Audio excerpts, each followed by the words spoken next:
American সংবিধান কবে প্রণীত হয় এবং এটা কখন থেকে কার্যকর হয়?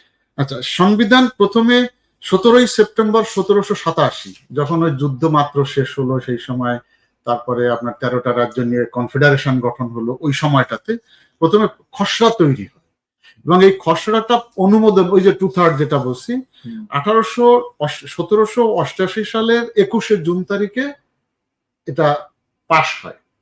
কার্যকর হওয়ার জন্য 3/4 সেই কার্যকর হয়েছে এটা 1789 সাল, যেটা ফরাসি রেভলিউশনের সময়।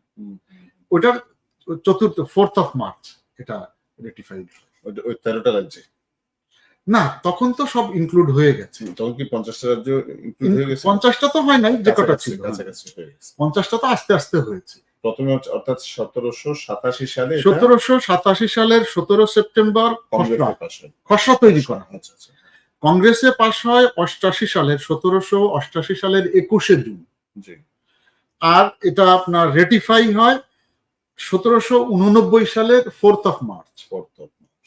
তার মানে 1789 সালেই এটা কার্যকর হয়েছে।